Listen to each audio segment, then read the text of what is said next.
merci d'être avec nous ba léegi ñu ngi àndandoo ak yéen ca fajar ba tey la ñu xëy 9h05 mooy doog a jot ñu ngi leen di xaar tamit ci téléphone bi ibbi nañu buntu yëpp bu ngeen bëggee bokk ci yeewu leen bi ñu leen di ñaanal bëccëg bu neex ci télévision Futur Média. On va enchaîner tout de suite ak parmi nous comme chaque mercredi Kiara Ndiaye ma cousine lañ ciy àndal. Alors Kiara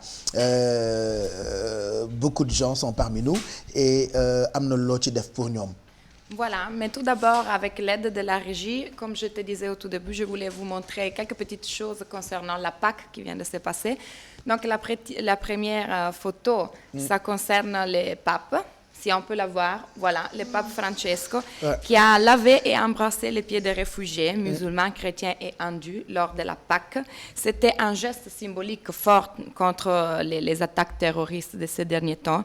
Et il a dit, nous avons des cultures et des religions différentes, mais nous sommes tous frères. Donc, il y avait des femmes et des hommes italiennes, il y avait des pakistaniennes, des érythréennes, après il y avait des syriennes, différentes nationalités, des chrétiens, des musulmans, des hindous. Et donc un geste d'humilité, voilà, comme Jésus l'avait fait à son temps. Et puis ça a marqué le monde en fait, ce qu'il a fait le pape. Voilà, c'était vraiment... Et puis il a demandé aux gens d'ouvrir leurs portes pour accueillir les migrants, c'est ça? C'est un message très fort. Ah ouais, c'est... Donc voilà, bon, on vit dans les pays de la Teranga, donc on espère que les autres pays vont aussi adopter cette chose de la Teranga. Voilà, puis après toujours avec l'aide de la régie, ils vont montrer les images derrière. Vous savez que maintenant aussi, on a une cousine en Italie, que c'est Silvia Laube. Elle a organisé à partir d'Italie, toujours avec Sénégal Market, une gala à Thiès. Elle a fait dans les quartiers Cœur, Mam et Ladji à Thiès. Donc, c'est eux qui ont financé. Ils ont offert d'une gala à tous les gens qui voulaient venir, qui venaient de toutes religions. Donc, ils ont organisé ça et ça s'est passé la semaine passée. Et elle m'a dit qu'ils ont fait des kilos et des kilos d'engalar, c'est tout parti. Ah oui, donc vraiment, on la remercie comme toujours. Et puis maintenant, aujourd'hui, on va parler d'une chose qui m'est très chère. On a un invité que vraiment j'apprécie beaucoup, qui s'appelle DJ Malik, et qui a ouvert une page Facebook qui s'appelle « Luttons contre l'indiscipline des Sénégalais ». En fait, au-delà du nom, que c'est un peu fort de la page, c'est concernant un peu l'éducation civique en général et les changements de mentalité que, je pense, dans toutes les sociétés, il faut à un certain moment adopter pour avancer. Voilà, ça c'est la page Facebook. Mais c'est aussi une personne qui a une biographie qui est super intéressante parce qu'il a grandi aux États-Unis. Bon, il est parti aux États-Unis, à Los Angeles, donc, où il a eu une carrière extraordinaire dans le milieu aussi de la communication, la radio, l'organisation des événements. Il a travaillé entre autres avec de grands noms comme Busta Rhymes à Los Angeles, et il avait une émission radio qui cherchait d'unifier un peu tous les Africains de la diaspora, et surtout une mission aussi sociale, parce que depuis, même quand il était aux États-Unis, il a toujours cherché d'aider donc des enfants de différentes nationalités, et il les amenait dans des sorties, donc 50, 60 enfants de différentes nationalités. Et à un certain moment, il a décidé, comme beaucoup de Sénégalais, de retourner au pays. Et une fois retourné, après c'est lui-même qui va nous raconter, il a remarqué qu'il y a une certaine indiscipline diffusée qui empêche peut-être l'avancement de ces pays. Et il a dit, en tant que Sénégalais, il faut que je m'engage. Et que j'engage aussi la société civile dans un combat qui n'est pas facile, mais qui peut être gagné. Donc, j'ai introduit DJ Malik avec aussi sa femme, qui est co-administratrice de la page Luttons contre l'indiscipline des Sénégalais. Malik, merci beaucoup. Et est-ce que tu peux te présenter pour les gens qui ne te connaissent pas? Oui, d'abord, bonjour, je vous salue, tout le monde ici sur le plateau. Bon, juste pour clarifier quelque chose, mon français n'est pas très bon. J'ai trop duré aux États-Unis, donc je vais mixer quand même avec le Wolof et l'anglais un peu. Waaw mi ngi noonu bon DJ Malik lañ ma gën a xamee parce que dama nekk foofu animateur Los Angeles en Californie, donc def naa fa presque 15 ans boo xam ñëwuma Sénégal. donc après 15 ans ma ne pourquoi pas ma dellu si Sénégal comme paa bi ak mère ñu ngi jëm mag xaaw ñëw toog fii jàppale leen kenn nekk fii ak ñoom donc ma ne liggéey bu may def foofu mën naa ko def fii Sénégal donc 2015 laa ñëwaat boobu léegi jot naa fi def ay action sociale yu bëri ay pouponnières yu ñu jàppale tout ça ay caravanes yu ma defagum ak waa Daara ji seen dernier concert bi ñu def Grand Théâtre ak yeneen yu bëri quoi donc jot fi créer ay emploi jënd fi ay tool ay nit yu fa liggéey tout ça donc maa ngi ne quoi ba léegi. Et est-ce que tu peux nous dire un peu comment elle est née en réalité cette page qui crée beaucoup de débats sur le net? Oui, bon, là où j'habite, il y a parfois des bus, des car rapides, tout ça qui tombe à prendre sur le pont, sur l'échangeur. Donc, ça force les gens à prendre le sens interdit. C'est-à-dire l'échangeur qui vient des parcelles en allant aux aéroports, c'est seulement un sens. Mais il y a des bus, des Tata, des car rapides, des Ndiaye qui passent par là-bas tout le temps et créent des accidents. Non seulement c'est dangereux, mais après on te dit non, c'est un nekku fi Sénégal, de Koboul et tout ça. Donc, en sachant que, bon, boo dëkkee feneen, États-Unis ou feneen, boo ñëwee daf lay jaaxal quoi, like is daf lay jaaxal. Donc, ma ne ok, donc je vais ouvrir une page, je vais tout mettre dessus, tout ce qui va dénoncer l'indiscipline, pas seulement sur la route, mais les gens qui font le linge dans la rue, les vaches qui circulent comme... mais soo bindee luttons contre l'indiscipline des Sénégalais est-ce que du mel ni da nga jël Sénégalais yëpp dugal leen ci benn mbuus takk leen ne ñoom ñëpp ñoo yaruwul? Non, du loolu sax boo xoolee début bi l'indiscipline des Sénégalais la tuddoon. Donc comme lu ma wax dama nekk fii ba français bi kiiwul noonu ma créé ko ay nit wax non l'indiscipline sénégalaise dafa xaw a. péjoratif donc kenn ma suggéré ma sama famille pourquoi doo dooli luttons. Donc ma change luttons mais Facebook dafa am nu mu demee boo demee ba tollu benn certain nombre j'aime mënatoo changer affaire yi donc luttons contre l'indiscipline sénégalaise bon du ñëpp te chaque fois dama koy wax du ñëpp laa si boole parce que boo xoolee page bi ñu koy suivre ñu bëri ñu ngi koy supporter. mais nan ngeen di xeexee contre indiscipline bi. Bon juste à partir de Facebook est-ce que am na ay résultats yu muy joxe ngeen gis ne ñàkk yar bi wàññeeku na ci mbedd bi. Bon am na ay résultats boo xoolee yàggul tuuti année bii ñu génn am na taximan bu jaaroon ci benn passerelle waaw kooku bokk naa ci nit ku njëkk publier. ba donc moom tamit même chose am na beneen tata bu jaaroon ci sens interdit parce que man ñu bëri dañuy suivre sama Facebook donc tata yi ki ko géré ci boppam dafa gis vidéo boobu mu woo ma ne ma kañ la woon jox ma date information ma jox ko ñu dem jëli chauffeur bi.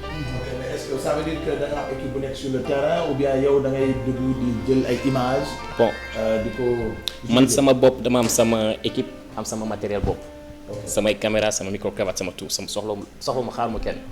donc à part loolu tamit am na yenn nit yoo xam ni dañu volontaire comme ku nekk Ziguinchor ki nekk Saint-Louis ki nekk États-Unis ki nekk feneen di gis ay image gis dara xew daf koy filmer yónnee ma ko.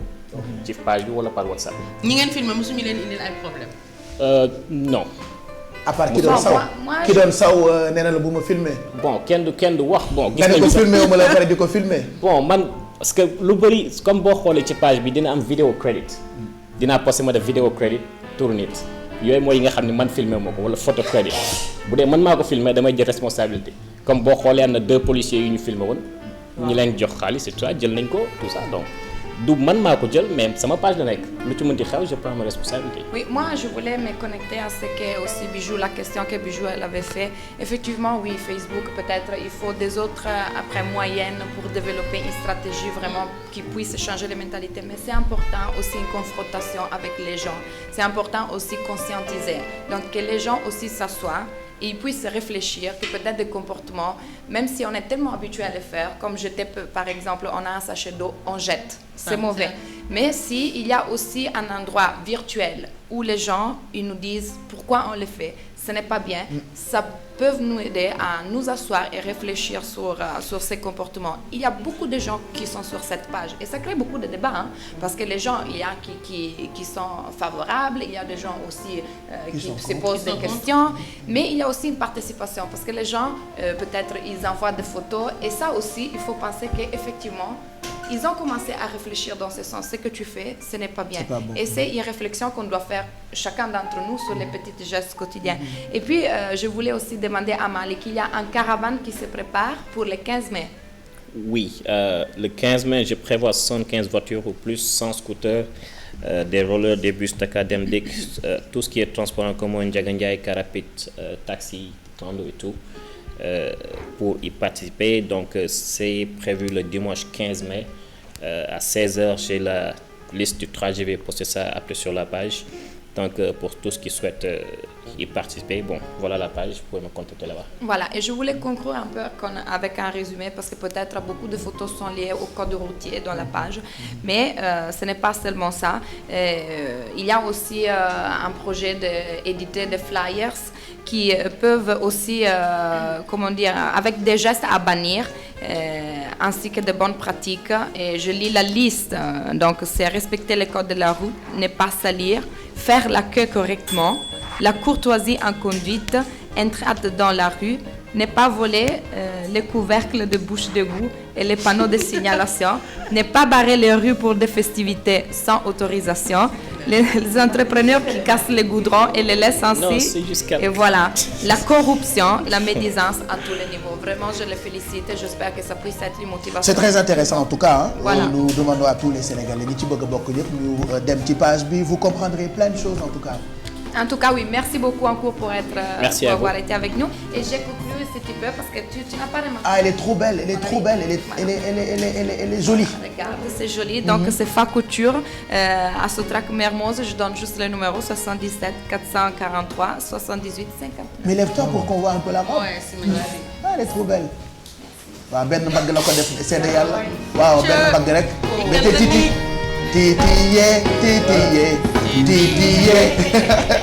merci Kiara c'était parmi nous ñuy gërëm bu baax DJ Malick mi ñëw pour page am boobu nga xamante ni mu ngi ci ŋàññ yenn ci mal civilisé gi ñenn ci ay sénégalais nekkee man dama ne pat parce que defe naa dañ cee wax ba sonn dañu cee voilà dañoo sensibiliser ba sonn mais bon merci en tout cas d'avoir pensé à ça pour sénégalais yi nga xamante ni ñoom ñoo gën a war a mën a bàyyi xel ci discipline juste dire que discipline aussi c'est partout ah pour bu ñu nekkee àll rek foog di foofu la yooyu foofu it am na discipline voilà nañu góorgóorlu rek gën a mën a toppatoo suñu dëkk parce que mbedd bi ñun ñëpp ñoo ko bokk 9h17 mooy doog a jot on va recevoir tout de suite ci plateau bi Mamadou Selili directeur bureau Sénégal chaîne de l'espoir ñu ngi jëm ci soirée bu mag bi nga xamante ni ñu ngi ko jagleel xale yi amee feebaru xol ñu tuddee ko la soirée du cœur spectacle bi pour la première fois Youssou Ndour moom kott ci scène bu Grand Théâtre ñu fas yéene def guddi goo xamante ni xale yi nga xam ne ni ñoo amee feebaru xol lañ ci jàppale le 3 avril bu soobee yàlla événement bu Sénégal yëpp di préparer monsieur Ly ñu ngi lay gërëm ci sa teewaay ci yeewu leen bi defe naa guddi gi tey boo ci ñëwul woon wax sax Sénégal yëpp a ko rafetlu. Merci beaucoup Pape Cheikh Diallo maa ngi leen di remercier ci seen ci invitation bi. dëgg la ne manifestation bi ñu jëm nii. ñëpp a ngi koy xaar. à plusieurs titres wax nga ko pour la question du passage de monsieur Youssou Ndour au Grand Théâtre pour la première fois tout seul. mais aussi pour la symbolique de la manifestation. Chaîne de l'Espoir, c'est une ONG qui est présente dans 30 pays dans le monde. Ici au Sénégal, on agit en particulier en faveur des enfants cardiaques. maanaam xale yi am feebaru xol la ñuy faj. li ñu doon njëkk def mooy dañ leen doon jëlee Sénégal di leen yóbbu France. ñi nga xam ne mënuñu leen faj fii. muy loo xamante ne ñi ci mënoon jëriñu daawuñu bëri. ndax benn transfert jël xale yóbbu ko France 10 millions de francs la. xaalis bu bëri la mu doon lu diis lu jafe. ñi ñu ci mënoon yóbbu bëriwul yóbbu nañ ci 120 nag. bi ñu demee ba ci yàgg ñu ne dañuy adopté beneen démarche. au lieu ñuy jël xale yi di leen yóbbu dañuy seet spécialistes yi nga xam ne mën nañ leen faj nekk bitim réew. ñu boole leen ak ñi nekk fii Sénégal ñi nga xamante ne xarañ nañu lool waaye ci li ñu gën a xarañ mooy faj mag ñi. ñu ne dañ leen di boole ñu def ay équipe mixte di faj xale yi fii. ñu jël loolu en charge ñi privilégié ci enfants démunis yi. waaye itam loolu doyul ndax mission bu ne bu ñëwee donte bu ñu évaluer coût bi 20 millions de francs ça peut soigner 10 enfants. maanaam li doon yóbbu ñaari xale France mën na faj 10 fii. mën na faj fukki xale. mën na faj fukki xale fii waaye doyul. parce qu'il y a 30 000 enfants cardiaques au Sénégal. on estime à 800 ba 1000 naissances par année. xale yu juddoo cardiopathie maladie cardiaque. te nee nañu ñooñu 80% bu ñu leen fajul dañuy ñàkk seen bakken ci juróomi at yi. maladie cardiaque jamono jii nii nit ñi xamuñu ko mais mooy feebar bi gën a rey ci àdduna. moo jiitu. tuberculose paludisme ak VIH ak leneen. lenn tamit waral na ko ndax suñu gouvernement yi liggéey nañu ba wàññi prévalence su maladie yooyu feebar yooyu.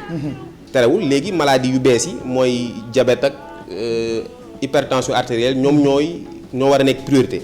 Chaîne de l'Espoir di ONG buy liggéey depuis des années ak ministère de la santé ak hôpital Fann.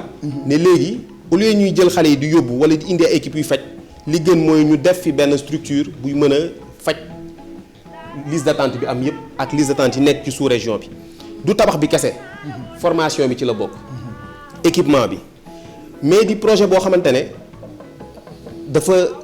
ça coûte cher dafa diis bi ñu ko évaluer 5 milliards 7 la ëpp na ko sax mais état du Sénégal ne renoncé na à tout ce qui est exonération et taxes. Très bien. Pour plus de 1 milliard de francs.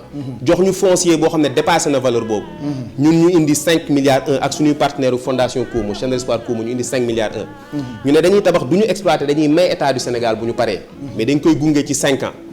loolu noonu tabax bi ak accompagnement bi mettre en place un fonds de prise en charge bi nga xam ne mooy tax léegi maladie boobu noonu ñu mën ko régler définitivement.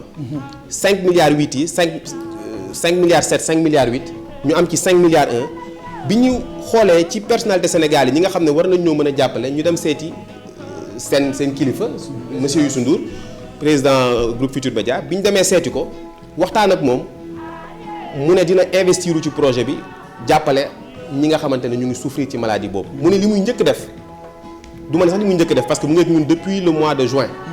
il était là lors de la pose de la première pierre. Pose la première pierre bi nga xam ne madame Marième Faye Sall moo ko def première dame. Youssou Ndour ne léegi daf ñuy may concert day organiser un concert en renonçant à toute à tout bénéfice. En plus dafay wax groupe Futur Média. mu gunge ñu ci opération bi. fi mu nekk nii on est en co-organisation avec le groupe Futur Média qui le fait gracieusement. Très bien. di loo xam ne ñu ngi koy rafetlu. et yaakaar nañu ne ñu ngi gis sax. résultats yi bu ñu demee ba ci concert ba jóge ci nit ñi dinañu gën a sensible à cette thématique là ñëpp dinañ ci mën def seen loxo dinañ ci jàpp ndax fi mu nekk nii ministère de la santé moo ci nekk médecins yi ak quelques ONG Chaîne de l'Espoir Youssou Ndour fekk ñu si nag ñu bëgg ñëpp Sénégal yëpp daal ñuy fekk. parce que li may expliquer keroog billet bi sax boo ko jëndee 25000 mel na ni participer nga ci jàppale xale yi feebar. participer nga ndax fay ñu cachet artiste. fay ñu cachet artiste. ku ne xam ne valeur Youssou Ndour loolu yëpp daf ko teg de côté. pour dimbali ba ay pare feebar am lu mu ci def maanaam accompagnement communication bi yeneen valeur ñu indi donc recette yi tey quasiment du servir leneen lu dul reverser ko dans un fonds de prise en charge. mën ci opérer xale yi. donc ku ñëw tey 25000 francs bi ngay joxe 15000 francs bi ngay jëndee wala sax ñi nga xamante ne am na ñu koy def. ñu ngi jëndee billet yi lu gën a lu ëpp loolu. loolu yëpp du jëriñ leneen lu dul faj ay doomu réew. pour mën a jàpp ci seen combat bi. projet bi gis naa que 2013 ngeen commencé pose première pierre bi c'était en juin dernier. kañ la hôpital bi nar a fonctionnel ba nga xam ne di ngeen mën a prendre en charge xale yi feebar. d'accord hôpital bi travaux yi commencé na au mois de septembre Eiffage nañu ko livrer dinañu yaakaar nañu def première opération bi au mois de janvier. janvier incha allah.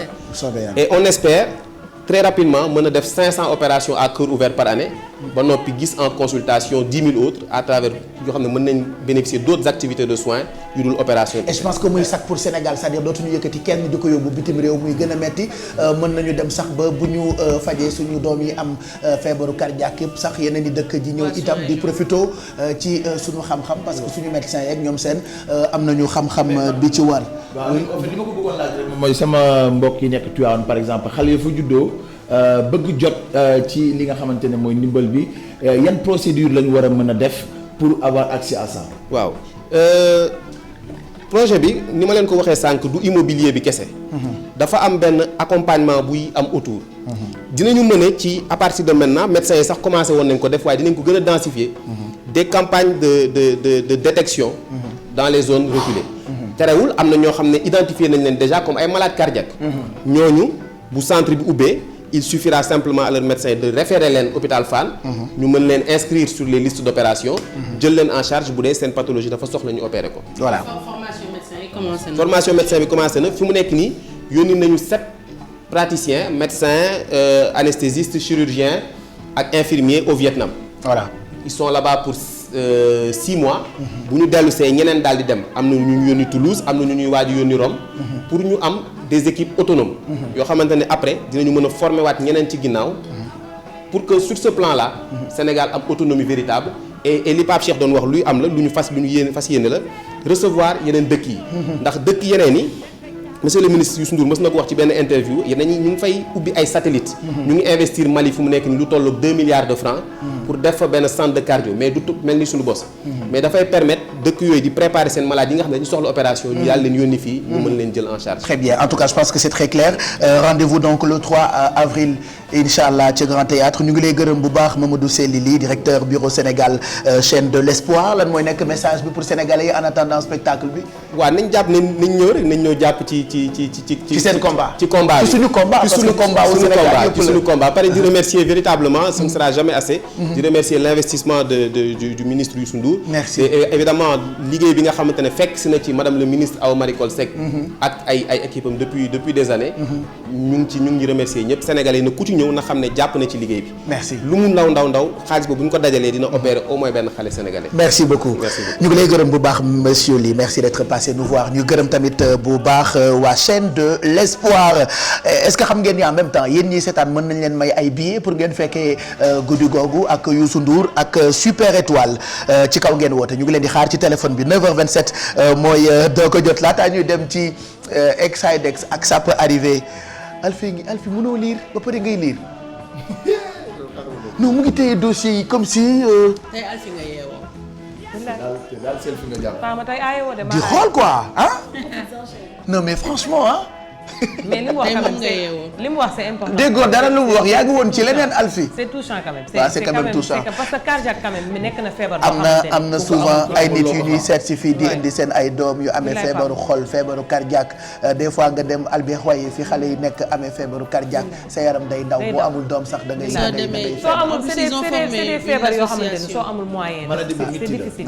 ils ont formé une association boo xamante ne ñoom ñoo si nekk di dimbali wante ku nekk di wax sa morom naka nga war a fajoo naka nga war a comporter woo pour affaire yi mais da ngay gis boo ci xamoon kenn avant ak après bu ko dalee métamorphose bi day changer comportement nag mu dal xale. non ça fait très mal. c'est 10 000 fois plus. bon yàlla nañu yàlla donc may le 3 avril faut y aller. yàlla centre bi taxaw au fait. oui yàlla centre bi taxaw. ba mën a leen dimbali. ñun ñëpp ñu dem jàpp ci man moom du ma ñaan billet. mais loolu duggee carte de presse waaw man dinaa jënd ñaari 25000. loolu mooy góor. waaw man du ma duggee carte de presse ñu lay invité. waaw su ma yéegee ci seet bi sax su ma fi gisee sama géer yi du ma leen wayaan de. mais Pape Cheikh Diallo Pape Cheikh ma may la.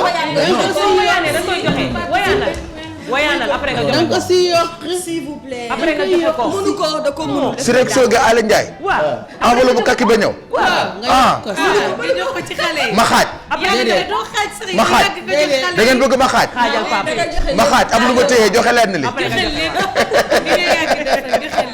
damay kott de du xam ngeen kott xaalis. ñëw ni la nga kott weccit bi. damay ragal a kott rek. yàlla baax na. man daal dinaa dem. waaye bu ma séenee sama géer yi du ma woyaan. waaye Pël Fuuta ba ñu jàpp auto police bi jàpp ko dóor mu ne du dugg ci auto police bi ñu dóor ko ba mu dee mu ne dinaa dugg waaye du ma toog dinaa dugg waaye du ba toog ngeen. waaw yooyu di nga def waaye doo yaa mu toogal mu bañ ñu dóor ko dóor ba mu ne nem mu toog ne dinaa toog waaye du mu wàkk. dinaa toog waaye du mu wàkk. ñu dóor ko bëgg a dee ñu ne ko di nga wax wala doo wax mu dinaa wax waaye du mu ree. waaye wax dinaa dem waaye du mu woyaat. waaw ku la may di nga jël buñ ma jógee ba kott ko. waaye ku la may di nga jël. ku la may di nga jël. du ma jël déedéet. wala di nga ko jël jox ko keneen. doo jàllale. doo kott. ñu jox ma ko ci suuf. avant soirée bi du ma jël. dinaa dem waaye du mu woyaat. Pël Fuuta bi yabaate ba dee ci kanam sa benn mel Pël Fuuta laa fi invité de ku mën a way moom tam daa am soirée incha allah samedi fi nga xamante ni moo di théâtre national Daniel Sorano elle viendra sur le plateau pour nous parler de li nga xamante ni moom la nar alors Bijou on reçoit d'autres champions yoo xamante ni ñoom ñoo ñu fekk si puisque nous parlons Scrabble. alors yeneen champion Amadou Diop Sylla moom mooy président fédération sénégalaise de Scrabble moom la ñuy recevoir ak kenn ci joueurs yi nga xamante ne mi ngi tudd Babacar Ndiaye ñoom ñooy vainqueur au championnat d'Afrique Scrabble Lomé la amoon et puis ci 18 médailles d'or yi fa nekkoon ñoom jël nañ ci 11 indaale ko fii ci Sénégal donc ñu leen di dalal ci plateau Yeewu Leen bi parce qu'on est fiers d'eux. xam nga tam Sénégal parfois am na ay événements yu bëri yu am en dehors souvent duñ ko yëg et puis ñoom dañuy dem pour représenter Sénégal bonjour. Bonjour. Bienvenue ci plateau bi. Merci beaucoup. Félicitations. Félicitations. On est content et fiers. On est content et fiers. C'est gentil, merci. On dit bravo. Merci beaucoup. déjà ngeen wax ñu tuuti rek ci championnat bi naka la demee ak naka ngeen def surtout ba dem. Président. waaw ministère moo ñu jàppale. parce que chaque fois dañuy def benn programme ci événement yi gën a am solo ci saison bi maanaam muy championnat d'Afrique bi ak championnat du monde ba ñu ñëwee nag ñu daal di def suñuy équipe ñu daal di dem. ñu yóbbu nag les meilleurs du moment. ñu dem nag wax dëgg yàlla delsi ak ndam parce que. championnat du monde dañ fa mos a def ay jaloore mais fu ñu waxee rek ñu ne Afrique bi ñoom la ñu gën a miin yéen moom ngeen gën a xam ñu dem nag Afrique daal di seet wax dëgg yàlla ñu indi ci 5 médailles d'or ñu jël 4 indaale ko daal di indaale sur 5 médailles d'or d'or Sénégal jël 4 médailles Afrique a ngi nii waaw Afrique jébbalu na nee nañu Sénégal wax dëgg yàlla yéen. yàgg nañ koo wax gëmuñu ko woon. mais tey wóor na ni yéen a jiitu ci Afrique. mais c'est la première fois Sénégal di participer ci championnat d'Afrique bi wala. li door a am c'était le premier. d'accord parce que wax dëgg yàlla fédération internationale dafa bëgg. Afrique tamit bokk ci joŋante bi. depuis 5 ans mi ngi def effort pour maanaam pays yëpp bokk. fii mu ne ñu ngi ci 20 pays yoo xam ni commencé nañu dugg ci Scrabble bi. waaw d'accord ñun nag ñoo jëkk a bokk. ba ñu amee parce que en 85 la ñu dugg fédération internationale. yàgg na ci Afrique ba Afrique daj ñun rek ñoo fi nekk membre effectif de la fédération internationale. de Scrabble. ñeneen ñi c'est des membres observateurs. d'accord ñu bëgg nag créer championnat d'Afrique bi pour Scrabble gën a dund ci Afrique. te loolu wax dëgg yàlla ñu ngi ci depuis 5 ans léegi wax dëgg yàlla ñun am nañu naataango boo xam ni. sonal nañu ci championnat du monde muy Côte d'Ivoire.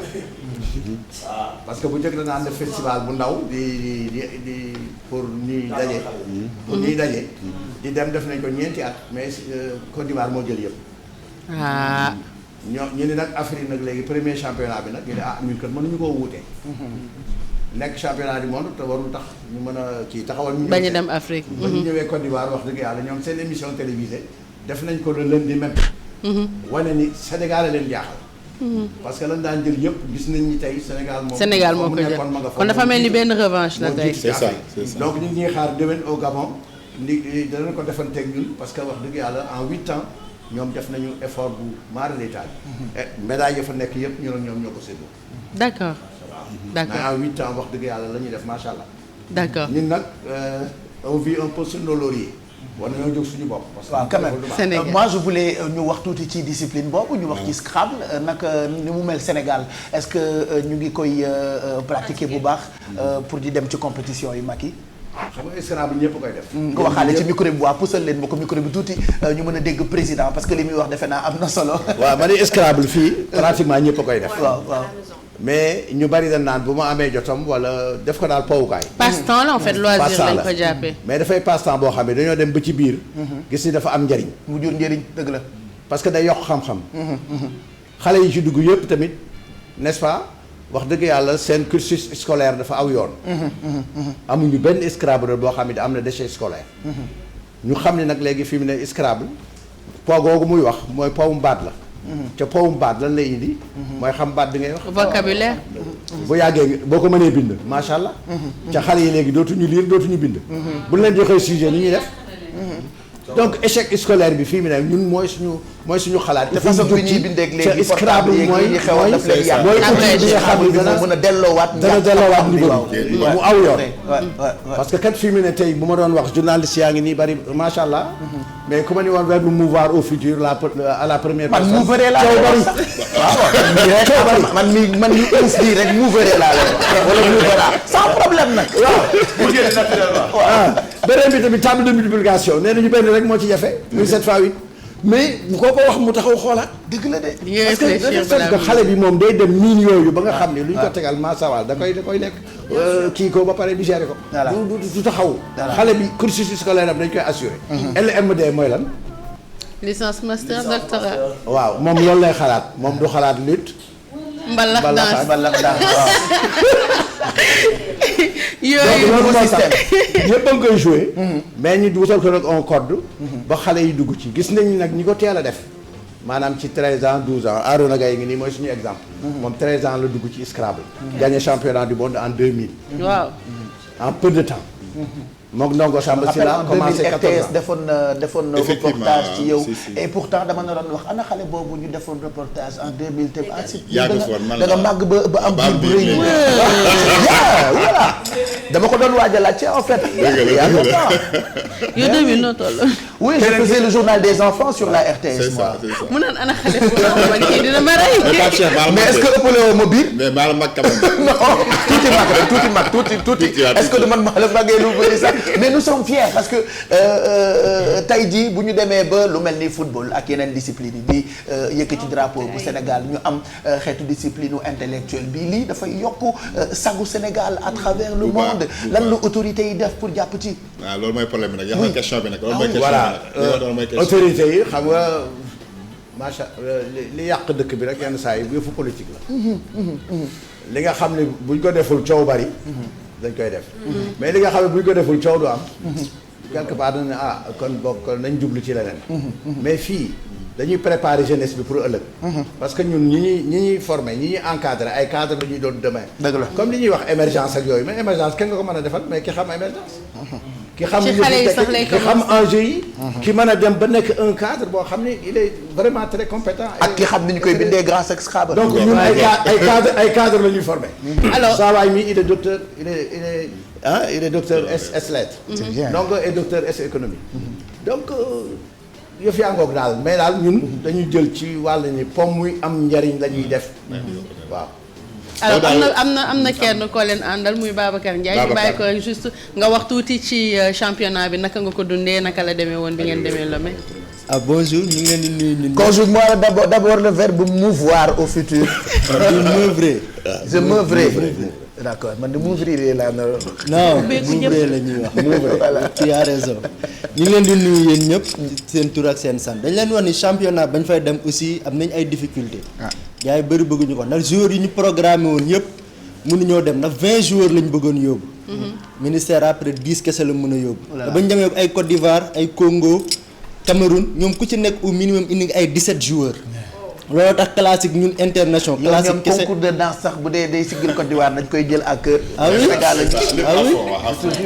moo tax ñun benn podium boobu rek lañ perte mooy classique international mais sinon yeneen podium yëpp Sénégal yéeg na si am na médaille. te bu ngeen gënoon bëri yóbbu. bu ñu gënoon bëri moom sincèrement lépp la ñuy indi. lépp lañ indi donc nag moo tax ñu bëgg a ñaan état bi. ñu am kii président recevoir ñu. pour ñu toog wax ak moom ndax dañoo bëgg a préparer coupe du monde bi Agadir fii Maroc. wallaahi te dañoo bëgg a dem en masse indiwaat ay médailles yu gën a bëri yi. incha allah sincèrement soxla nañ ko. en 20 juillet mois de juillet. du 21 au 28 voilà il regarde du 21 au 28. sincèrement bëgg nañu ay sponsor gars yi ci ñëw jàpp ak ay nit ñu mel ni comme ay Youssou Ndour ak ñu mel ni ñoom au minimum aussi ñu ñëw jàppale jeunesse bi ndax soxla nañ ko ñun pour ñu entraîner il faut ñoom ay ordinateur ay machine te ñun jeunes yi amaguñu moyens yooyu ay étudiants lañ donc bëgg nañ ñëpp jàpp si ku ci mën a jàpp ku ne mu ñëw jàppale ñu si pour suñu discipline bi jëm ci kanam Sénégal gën di gagner. Voilà, am na importance. Alors yow lu ma bëggoon nga wax ñu rek mooy ku ci bëgg a bokk parce que yow yàgg nga ci mi ngi naan am na xale bu ñu invité woon en 2000 donc naka nga def ba intégré ba màggandoog Scrabble bi ak xale yi seetaan bëgg bokk tey naka la ñuy def waaw man nag dama am chance dama si juddu quoi parce que sama papa kii la woon enseignant inspecteur sama yaay tamit du jouer bi ma ëmbee ba ma wëssin day jouer Scrabble. mooy da nga ko doon dégg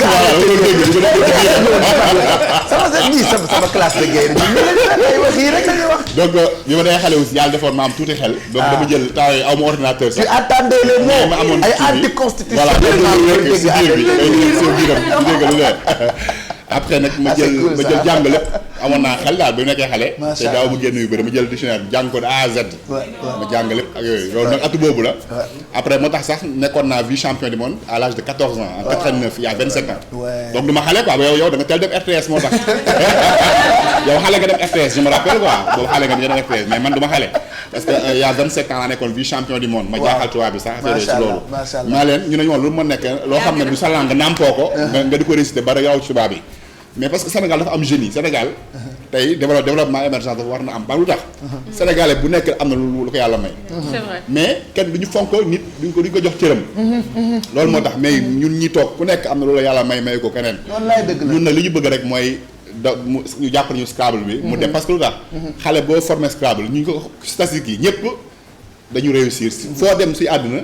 da lay aider sa xel si mathématique si day ubbi sa xel da lay jariñ moo tax tey léegi la gën a nekk urgence comme j'ai dit tantôt ak développement aux nouvelles technologies yi nga xam ne dañuy abrégé ni ñuy bindee léegi ay fautes rek ay fautes rek dañuy dem ba di def ay fautes dama université professeur léegi la gën a war a dox fii Sénégal en fait mu ngi noonu quoi donc Sénégal gën a soxla dafa am solo daal moo tax aussi comme ni ma wax rek dañu bëggoon surtout ñun sax man sama classe bi léegi maa ngi nekk pas mais ñu jàppale xale yi relève bi waaw pour que ñoom ñu aussi ndam yi ñu andi ñoom ñu mën ko andi daal très bien maa ngi xalaat tey Ousmane Dieng mu ngi Paris Ndongo ak xale yi ñoom Babacar Mbengue ñëpp délégation bi ñëpp di féliciter aussi président parce que jàpp na si bu baax Scrabble taxaw na mu ngi ñuy jàppale quoi man donc ma nekk si surtout que fédération bi mu jiite daanaka kenn jàpp ci loolu rek problème bi am na Sénégal aussi leen remercier parce que tey li ngeen ñu may nii média aussi média force la c'est le quatrième pouvoir la média mooy defar dëgg ma koy yàq donc boo aussi ba leen xeeb seen bopp dëkk yéen a koy defar yéen a koy yàq parce que loolu opinion dafa am doole ci àdduna mooy créer lépp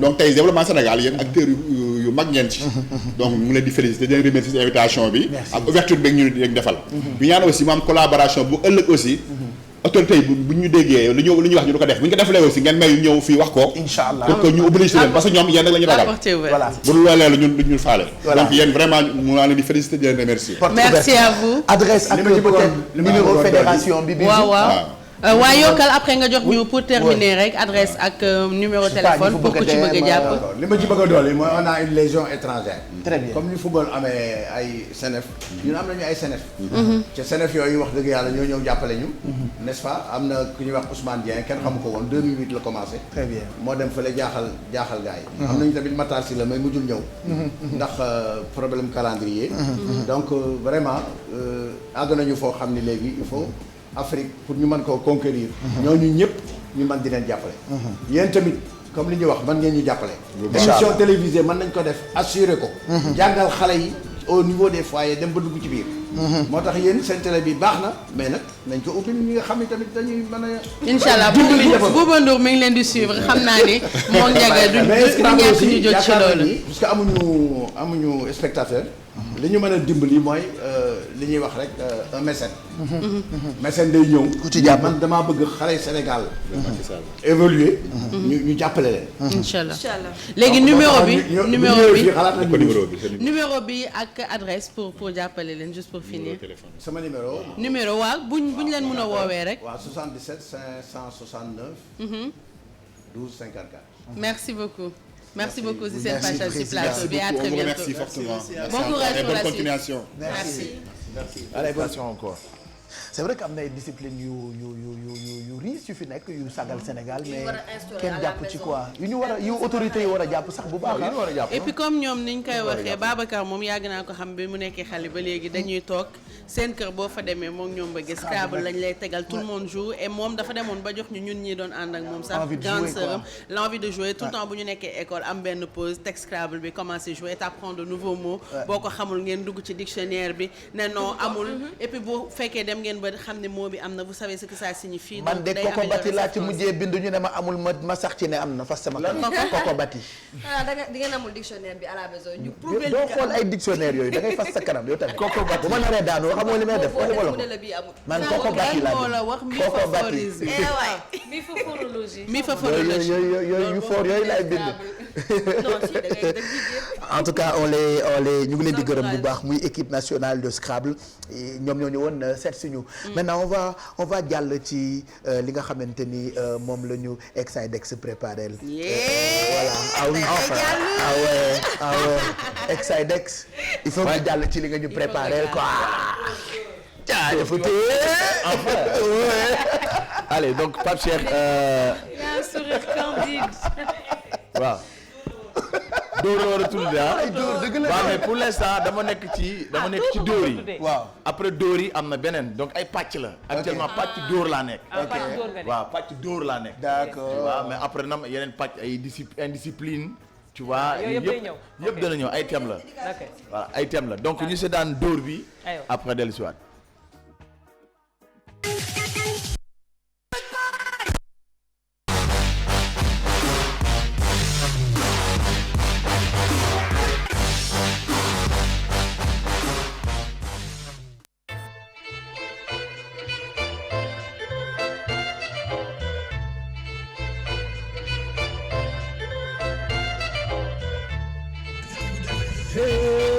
yow man mii di dafa mel ni dama pan essence allahu akbar yàlla ñëw na de waaw man lii man fu ma koy waxee waay man dama pan essence nii wala lan cëy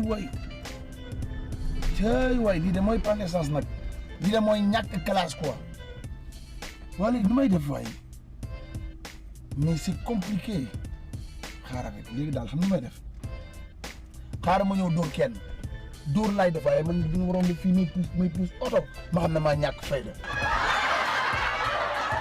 ñu toll ni Exidex ngay panne essence amoo essence neex na ba noppi léegi nit ñi ngi may romb ku nekk romb na fi mu toll nii nag les Sénégalais yëpp ku ne bëgg laa gis ku la romb rek waaye ex na nga def te fi ma paane nii baaxul fii moom moolul xaaral ma ji ma way nu may def man nii ndax yor naa xaalis 2000 francs dañ ne sama poche 2000 francs yi de waaye yàlla baax kan moom may wóor nii ah kii di ay dóor la xaaral ma dóor ko xaaral ma bàyyi ko mu sonné ñaari yoon ñetti yoon ma soog a décroché ma feebarul xaaral ma yéegee vers yëpp waaw allo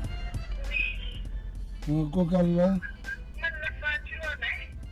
maa ngi dama feebar sama yaram bi yëpp dama feebar sama yaram bi yëpp ngi métti depuis 2 jours maa ngi nii faa sama kër problème yu rëy laa am maa ngi feebar war a dem hôpital faju ji billahi wallahi te lay fa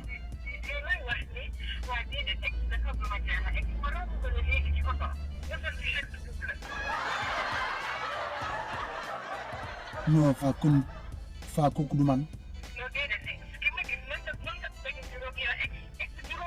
faa man maa ngi nii di lox sax dama feebar nii maa ngi tëdd sama kër nii sama kër laa nekk maa ngi sama diggu lal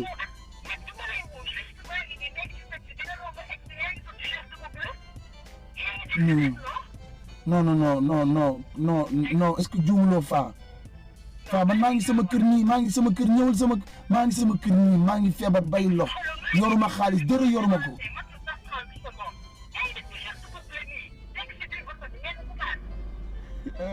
non faa da nga faa allo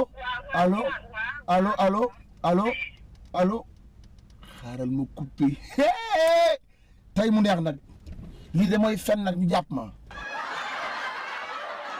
moo taxit maa ngi ñàkk maa ngi bëgg a dee léegi waaye léegi comment je fais faa di jàpp na ma dóor nag faf nag bañ ma romb maanaam nag maa ngi sama diggu lal lii de mooy ñàkk fay def ñu toll nii waa kon man nu may def ay man faa lu ma koy wax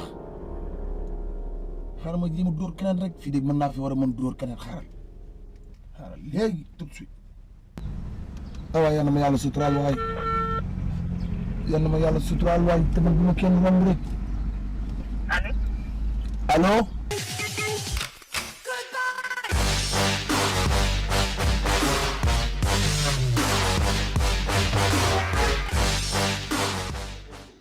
mu ngoog loolu tam ay dóor la de. ay dóor la souvent nag téléphone dafa doy waar en fait. wax ci loo xam mooy dëgg. exactement waxal toujours li am da nga gis ne dama génne benn affaire benn scénario boo xamante ne ça arrive souvent da nga gis kenn ku panne essence amul xaalis au lieu mu woo nit wala nit ki woo ko mu ñaan ko carrément na ko awma xaalis mais non nee na da koy dóor.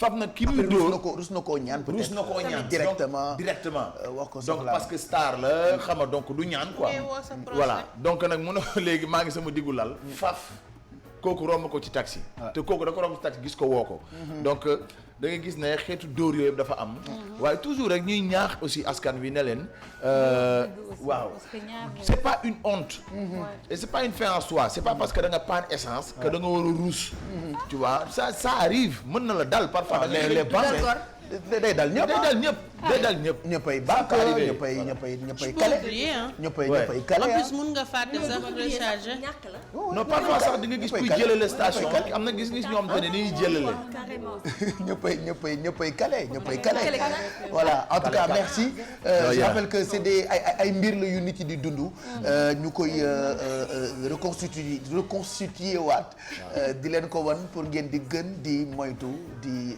def attention fagaroo gën faju voilà xoddee ko balaa ngay lakkale merci Exidex am nañu invité bu ñu fekk si ci plateau bi balaa ñuy waxtaan ak moom dañuy fekki Fama Thioune ci li mu ñu préparé Binel Mbuub merci nu mbadda ada seeli galle ma wuudi galle ne selli ko kontaan trop aujourd'hui mbaɗa aɗa welti kontaan de mi welti aɗa welti kay min mbeɗa welti min tamit welti min weltima très welti min mbeɗa welti wallahi min weltima jimaɓe ɗo ko mbeɗa welti kadi mbaɗa yinno huccitirma mi haaldema koye nafata ko gonga kadi mi salmini kadi plateau mon o ko gonga mi salmini Mado mi meeɗi yinirde mbimi par ce que Mado mbimani ko nene ko bandum ko nene ma ko baba ma ko mbokko ko fofof ko mbokko fofof mi salmini on mi salmini plateau o Allah addi kam ɗo e galle mon he kadi so guccitama mbaɗa welto mi salmini kadi Gensiri Far kala ko jiiɗa ko sababu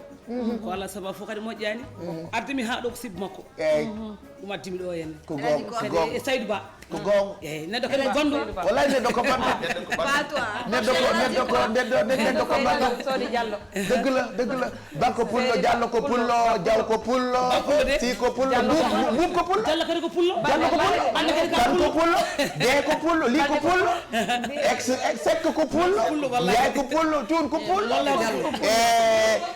Yaawa ko Pullo ñun ñëpp ko Pullo Balde ko Pullo enen fof ken fulɓe Youssou Ndour ko Pullo fof ko Pullo ko télévision ko Pullo ko Pullo TV ko Pullo tey télé bi dina mel ni Aéré Lao o refonde Gamaji Saare ci fete maa la wax nii on ira à Podor directement pour ñi ko xamul di ngeen ko découvrir parce que moom dafa sagal culture alpulaar ki mooy Binel Mbuub Binel nag moo ñu fekk si guddeem gi mu ngi koy amal incha allah ca théâtre national Daniel Sorano bëgg nañ cee wax tegal leen ay woyam en attendant parce que ñu ngi préparé émission bu mag ak yow émission boo xam ne da nga ñu tëggal sàppaade ñu woy ko yeela ba mu neex ko pullo daal min gadda kumbal li min gadda fof mba ɗum aara min joƴƴina min kuccitama min kala ko weeli waaw loolu dina rëy de samedi bii bi ci topp laa koy def samedi bii bi ci topp bu soobee yàlla émission bu mag ak Binel Mbuub ñu fas yéene ko def en direct Fama Thioune rapidement dëkkuwaay sànq rek ñu ngi juñu téléspectateurs yi ci yu rafet yi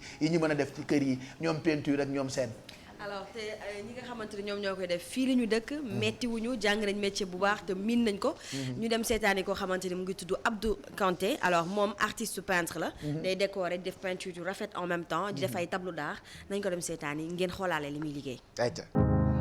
c'est vrai que c'est des motifs qui sont magnifiques am ko sa kër day rafet xam nga sa kër sa kër mën nga ko def univers bi nga bëgg daf la koy jaral décoration na ko jar quoi des fois tu pars ci ay hôtel tu as envie de li nga gis ci hôtel bi par exemple sa kër mel noonu quoi oui mën na magnifique na ko jar quoi investissement bu koy jar nga déco boo wàccee da ngay yàkkamte ñibbi sax oui univers da koy defar méttiwul quoi en fait ki koy defar fii la dëkk Sénégal mais am nañu numéro téléphone man ab soxla naa ko. amul même ma doom yi soxla na ko après dinaa leen jox numéro téléphone am comme ça ngeen mën ko joindre mu ngi tudd Abdou Kanté di xale bu am jom gaaw na ci liggéeyam te li muy def dafa set mosoon na fi sax indi ay tableau d'art yoo xamante ni da ko may maman Degen qu'on embrasse de passage alors li muy def rafet na nice na mën ngeen doxantu aussi si page Facebook am mu ngi tudd Abdou Kanté ngeen gis création mi soo leen ko woowee tamit mu déplacé wu defal leen exactement li ngeen bëgg seen biir kër yemul ko si peinture gis ngeen tableau d'art yi gis ngeen vase yi muy décoré kër day féex da nga koy décorer ba mu rafet mais mu féex daal nga espacé bañ a sànni lu nekk da nga koy defar ba mu nekk sa yëf quoi bañ a defar musée mu nekk non seulement boo ko defee ba mu rafet tu n'as plus envie de déménager mais da ngay yàqamti dem sa kër doo nam mu hôtel doo nam mu dara exactement donc tu te sens à l'aise quoi c'est important te léegi defaraat salon suñu kër yi c'est les salons dépouillés ba pare dara metteetul nag sax nag dara chéretul dara metteetul nag voilà il y a possibilité de recycler de bricoler donc un très grand merci à Abdou Kanté merci je rappelle que numéro bi mën nañ ko am ci page ci Facebook am tu peux nous donner son numéro de téléphone vous en avez besoin peut-être oui mais elle veut pas donner le numéro bu ko joxe ok jox ñu ko kon ci je vous le donne ci Facebook bi si tu veux très rapidement il est 9h57 Fabatul Seck alors 835 01 82 835 01 82 sinon ngeen doxantu ci page Facebook pour ñu bëgg numéro de téléphone yàqal nga ma pédicure manucure reportage bi Glambay Mado man part kii laa fa kii la actionnaire la foofu voilà je t'offre un mois de soin merci beaucoup un mois de soin la offrir Alfio may naa la 3 mois de soin Modou Bindel Modou Bindel ko kangaado Mamadou Ndiaye ko kangaado Modou Ndiaye ko Jojani Modou Jojani waxal waaw man pël benn baat laa ci tukuleur benn baat maa ngi xaar ba nga wax ko fi rek maa ngi xaar ba nga wax ko fi rek waaw loolu muy tekki c'est quoi loolu moom rey na di sukuñe man loolu moom ko tekki doo ko tekki kay bi ne loolu dafa rëy yow xam nga li sukuñe Pape lu muy tekki Pape li sukuñe kangaado suppu kànja nga ni loolu suppu kànja binel bul ko déglu moom fan yii yëpp ñëwul parce que dafa delluwaatoon dalal xel ñu ngi jëm nag ci sa guddi may ñaan ci ginnaaw ñu tegal ma wooyu binel bi en même temps ñoom Ablaye lii sama waa ji jaaxa si ma damel ma ngay wàcc guddi binel bi parce que fan sa la ak yeneen soppe yoo xamante ni ñu ngi ñuy seetaan maman Molo Ba ak alpulaar yëpp ñoom ñëpp a ngi préparé binel def nga ñaata album def naa benn def nga benn waaw kañ nga dugg nettali ma tuuti rek sa diggante ak woy bi xam nga Pape Cheikh man géwél laa ci et puis tamit ci loolu laay yëngu xanaa kay dama ñëw rek pour bëgg a def musique waaw dolli waaye woy dama ko moom laa xam danga ci juddu waaw da nga fekk sa ay waajur di ko def woy d'accord ma judd man tamit ma def ko waaye musique bi may def nag Abou Thiam Ngaar la moo ma ci dugal Abou Thiam ndeysaan Ngaari laaw moo ma dugal ci lii ma def benn concours ma gagné ma dem Hollande mu neexee mu continuer waaw xam nga da ngay dem def Samba Mbayaan waaw may la fii ñaari junni may la fii ñeenti junni waaye boo commencé de musique ñu la defal ay kase doo da def Samba Mbayaan waaye li nga doon nag doo ko bàyyi parce que après carrière bi da koy professionnaliser Ngaari Laaw moom àddina yëpp xam nañu ko des fois sax ma ni leen bitim réew ni ñu ko xamee sax taxul Sénégal xamee ko noonu dëgg la parce que moom mu ngi am carrière bu international bu riche bu googo sax bu dëgër sax bu tiddo waaw bu tiddo am nañu benn fedde ñu koy wax Women Unite Sénégal man la ak Soula Ndiaye ak Boussa Seck ak groupe Fëñi dëgg la ñu ñu àndoon tournée boobu te boobu loolu yàgg na loolu te boobu yàgg na ay 2000 ñaata loolu yàgg na ñu boole ci ay woykat yu jigéen yu mën a woy lool yu jigéen ñun la woon man kese ma ci nekkoon Gueule Pulaar wax nga dëgg ma gañe ma dem très bien waaw te loolu yàgg na. loolu yàgg na. léegi sa premier cassette sa premier CD plutôt nga génne ko daal di jàpp date bu am solo. pour célébrer culture alpulaar. muy am ca théâtre national Daniel Sorano. wax ma ci guddi googu. xam nga dama génnoon cassette bi ma def Ravin Géejawaay. sama mbokk yëpp ñu jàppale. Ravin Ndaw. waaw loolu tam moo tax ma am xol ñeme dem Sorano. pour yaatal ko. Kër Daniel. ñëpp ñëw fa. xam nga boo amee mbokk pulaar. amee mbokk olof. am àddina bi doo sonn. tamit maa ngi 2STV. waaw maa def équipe yëlaa bi. waaw loolu moo tax ma ñeme. wallaay jàkkal ko waa àdduna bi. yaa ngi ànd ak Farba boobu ba tey wala. ba tey Farba di génn waaye ba tey maa ngi ànd ak moom. macha allah macha allah macha allah. am na ko remplace ñuy ànd ak moom. waaw. Alaaji Ndiaye Adamu. mu ngi foofu ak madame Ndiaye. ko madame Ndiaye bu baax bu ko rafet. madame Abdoul Demba. madame mu ngi foofu.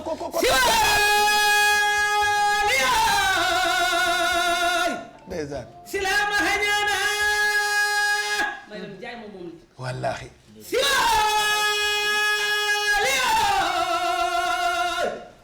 Silama Hajam Fante. Yiri. Alaaji Abdou Ndiaye Baye. Liyoy Samba Ñimbe. ndeysaan. waa jawaje ñibe ñigirige kelela ñana. hama jibe seede Allah kelelay so ci leen yo. seytaane la de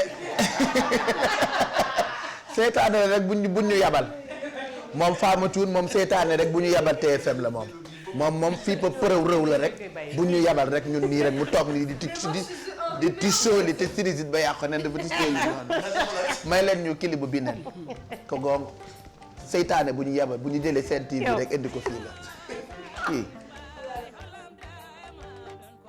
ne leen doxantoo musoon Binel kontaan nañu lool woy bi Mado da ko dégg léegi yaramam daw ndeysaan Mado li lépp lay fàttali sa kër maam non sama kër papa Podor maanaam bu ñu amee xew comme bu ñuy mayee sama rakk rek maa ulay depuis Mali yóbbu nañ ko fa xam nga jóge dëkk dafa sore jóge Fuuta ñu war la muur yóbbu la ba Mali amoo fa papa amoo fa kenn jëkkër rek la fa am saa su ne damay toog di ko ñaanal sama xel dal ci moom waaye yaa cëddeel ndeysaan Podor yëpp maa ngi leen di nuyu lii la ko yebee donc xam nga dafa def émotion waaw suñu géwél man Kanel mooy sama géwél Kanel Diop mu baax mi dafa fekk France dëgg la sa géwél gi ris na sama ñam pap bu ñu naan kaaji dem Fuutu pourquoi pas aw tukkuleer ñoom Fuutu la ñu wax Fuutu moom la ñu xam dañuy dem Fuutu waaye ko ci dégg mu ne oodo oo rek mi ngi jëw sama ñam pap bu ñu nee oo rek oodo gi dañ ciy teg lu garaaw pa ëpp li nga génne di oodo Binel am na ñuy laajte nu ñuy def pour mën a bokk pour mën a fekkee guddi gi incha allah samedi vendredi bu astafurlah vendredi à partir de ban heure la ak billet yi nu ñuy mën a def pour am ko incha allah. Pape Cheikh ñëpp nañ ñëw. woo naa àddina bi yëpp. wallaay man sax dinaa dem. ñëw leen. parce que xam naa ndaanaan bi nga nekk. gis nga. wallahi Sorano vendredi bi. vendredi bu soobee yàlla. incha allah bu ci yàlla àndee. ñëpp ñëw. woo naa sama mbokk yëpp. woo naa àddina bi yëpp. xam nga nit ki amoo ku dul bisam. wallaay nit ki amul lu dul bisam. man guddi gi rek laa am. ku la ko xeebal ba ko dama ñëpp ñëw sagal. woo naa sama mbokk Haalpulaar yi. woo naa sama mbokk éppi gawlo yi. xam nga nit ki mënoo dem sans sa mbokk. déedéet nit mbokkam. gawlo yi am naa ñi may àndal. ne doo ko en tout cas woo naa ñëpp daal. maa ngi nuyu sama mbokk Haalpulaar yi maa ngi nuyu sama xarit nekk France yi. maa ngi nuyu sama géer yi. ndax ñoo tax ma dëgër. dëgg la te gi ma sant yàlla tamit saal bi sama benn xarit moo ma ko jëlal. mooy Bokhar Gorbal si conseil Macky Sall. moo ñu mën a Binel da nga bëgg a def soirée ma ne ko bëgg naa waaye aw ma doole. wallaay doole lii nga ko ndiyam. dëgg la doole jën. ndox man nag aw ma boobu doole. mu ne dinaa dem jëlal saal bi. très bien mu jël saal bi mu fayal ma. le 1er avril. bu soobee yàlla incha allah na ñëpp teel a ñëw. na ñëpp teel a ñëw léegi mu ngi disponible buntu Sorano. foofu mën nañu woote tam ci ban numéro peut-être. pour numéro bi xam nga bindal foofu rek Boubacar Diallo xam nga jànguma. ko gongo taa ko Pape Cheikh Diallo ko Boubacar Diallo ko rajo ko rajaani nga dama tooyal ku soxla wala sama numéro téléphone bi jël ko. Boubacar ko rajaani min ko telaani 972 13 57. ñaata 972. 972. 13. 13. yàlla. ndeysaan dama ko mbir ma foore 972 nii laa mel.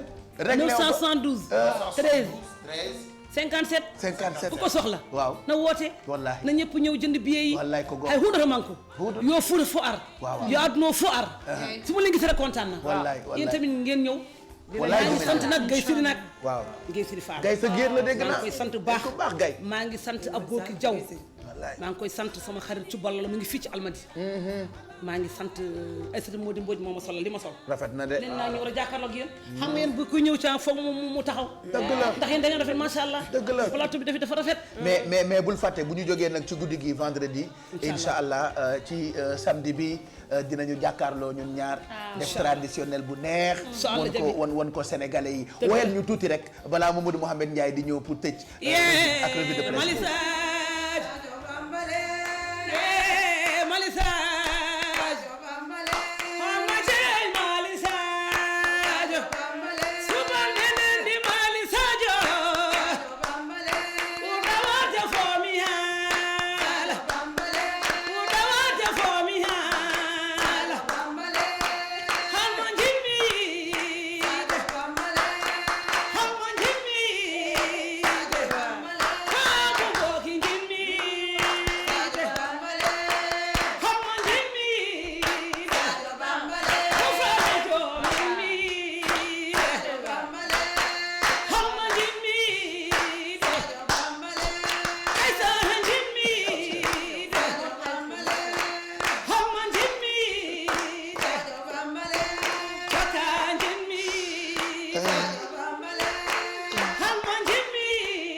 Sadio Bambale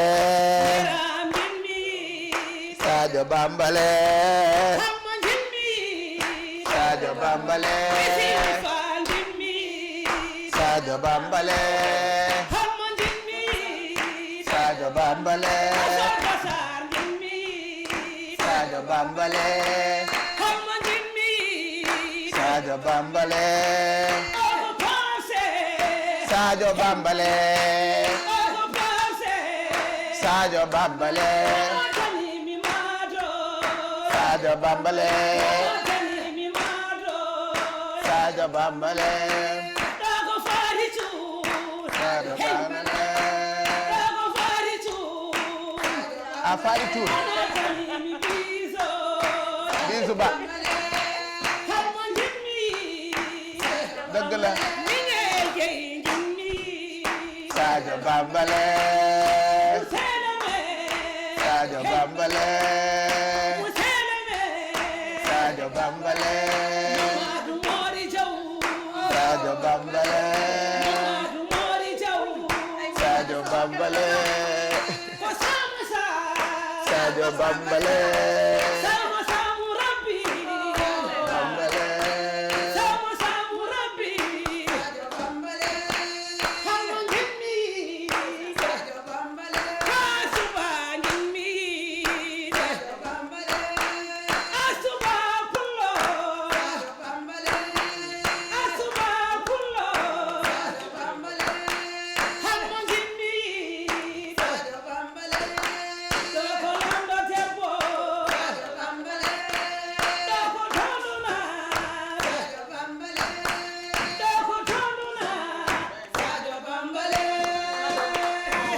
Sadio Bambale jërëjëf kontaan nañu lool ba vendredi bu soobee yàlla may naa ko Baba Maal jaaraam Baba Bay di Maal Baba Bay ay sata sam bu Yaasin xarit Baba Maal ñun ñoo ay géwélam dëgg la Baba Maal lu mu jàpp ñu gisee da koy tëb keroog rek fii kin fat bi ma ñëwee foofu wallaay dafa ba dama ñëw rek mun léegi day bii nal ñëw na foog bi ne wa bu paree ma door a jël sama li may def nit ku ne am na wàlla li ngay def wallaay bi Baba Maal nag ñoo ngi koy sant di ko gërëm te dama ko invité incha allah Abdoulaye Elimane Dia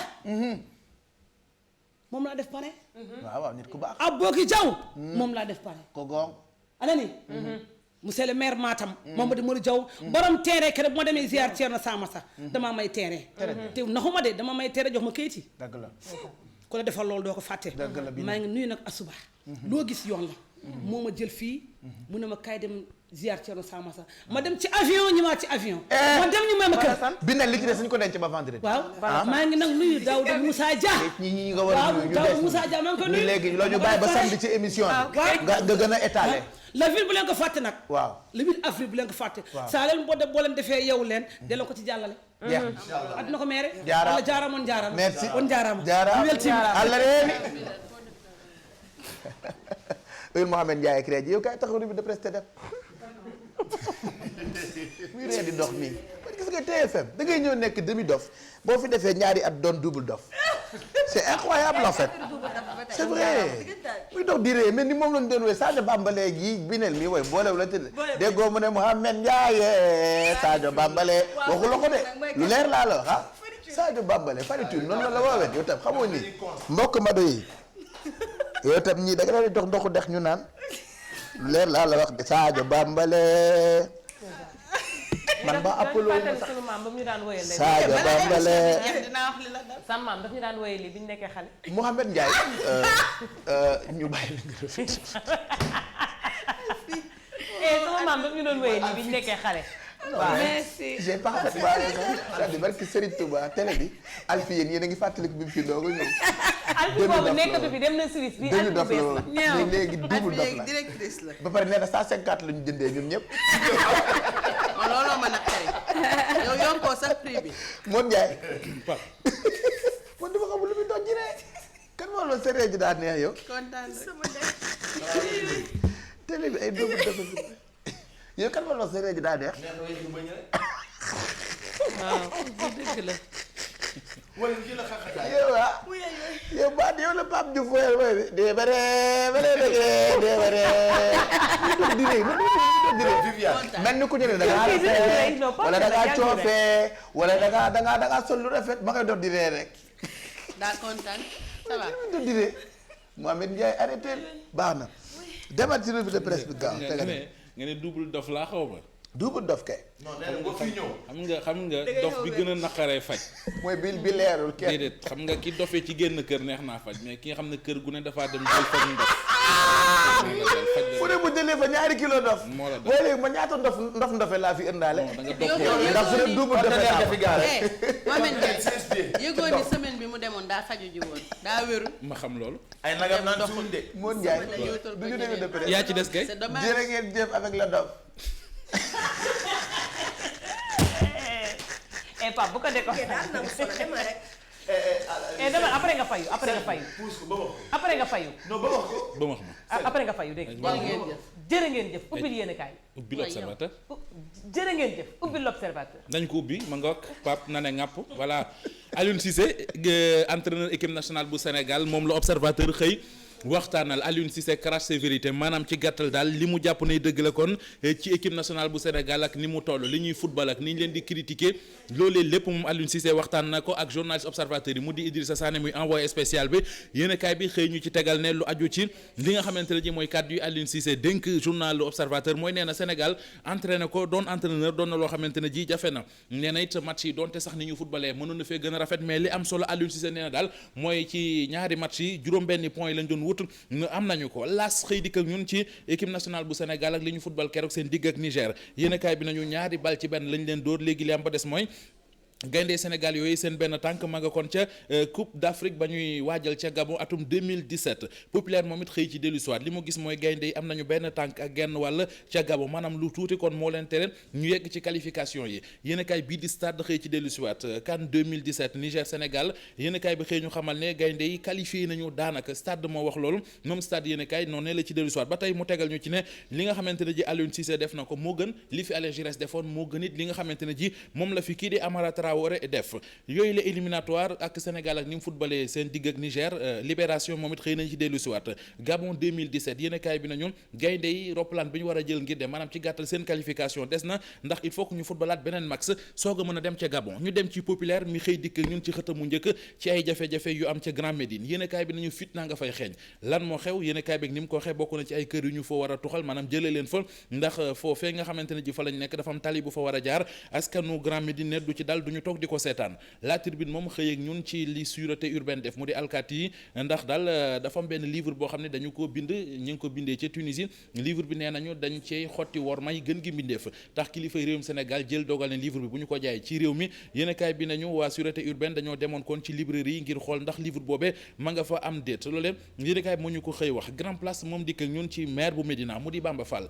ak ni nga xam ne noonu lañ koy songee cong ga woon ca maison du parti ñu bari bëgg ko jiiñ Bamba Fall mi ngi wax ak ñoom nee na ku ma wokk ma xuri la ci gàttal saaga yàkkamtee xeex la mi ngi toog di xaar ba kenn ñëw di ko jiiñ loolee nga xamante ne ji moom moo amoon ca maison du parti Walfadjri dikk ak ñun ci Ousmane Ngom mi nga xamante ne ji journal bi nee nañu fu nekk gaa yi ngi jóg di ko song ndax li mu ne woon gaa yi nekk ci réew mi fara ci kujje politique gi ñoo ngi waajal ay jihadiste ngir ñu kon indi fitna ci réewum Sénégal waxam jooje Walfadjri nañu ñu bari bëgguñu ko bàyyi mu jàll kenn ca di Doudou Wade mi ngi sàkku ci ki nga xamante moo di maître Sidiki Kaba ministre de la justice mu daat ci ubbi information judiciaire ngir yëf yi leer li leer ba leer moo di lambu ji jamono ji li ñuy waxtaane diggante Elton la ak Eumeu Sène sunu lambu xëy na teg laaj bi moo di ndax Elton war naa mën a jël ki nga xam ne moo di Eumeu Sène gannaaw ba mu duggee biir Taïchinga daan fa Tyson 2 loolee altine bii weesu la kii di Mbaye Guèye di xam le ne loolee du combat ndax mënoo jël Elton di ko boole ak ki nga xam ne moo di Eumeu Sène ndax fi Eumeu Sène jaar li Eumeu Sène def Elton defagu ko El Hadj Bekay Mbaye ne waa sunu lambu Elton fi mu ne benn mbër waratu ko bañ maanaam ci gàttal ku ko neex mën naa bëre ak moom Elton mi ngi ci observateur ndax foofee gaañ ñi dañ ko fa laaj ndax noppi na ngir daje ak kii di Eumeu Sène mu ne leen moom Elton bu dajeek Eumeu Sène da koy daan ndax Eumeu Sène matul nit tungu ne la ci gàttal. Merci Mouhamed Ndiaye ñu ngi lay gërëm bu baax a baax a baax a baax a baax a baax je reprends ta place bato dem bato costé bon les enfants c'est la fin même ma ñëw ma sëq tuuti sañoo loolu yaay sama xarit dafa am kenn koo xamante ni dafa dóoral sama benn xarit dóori metti léegi sama xarit bi may ko 5000 pour mu baal ko parce que du ko dóor ba pare fu mu ko romb di ko song quoi muy daw léegi bi ko sama xarit may 5000 fu mu ko romb ne ko xarit ah du dëgg nee na ma saqat yow mercredi c'est comme ça bon on finit cette partie waaw ah boo bëggee tam ñu déglu la de. ñu déglu la ci comment bien manger si tu veux. pourtant mën nañu commencer Yeewu Leen plus bi léegi. nañu ko commencer léegi rek sans transition ñu commencer ko léegi ah. waaw sans transition Pape. voilà ayca on commence tout de suite Yeewu Leen plus. aywa sans transition. ayca Pape Samba ñu commencer. Yeewu Leen plus demal.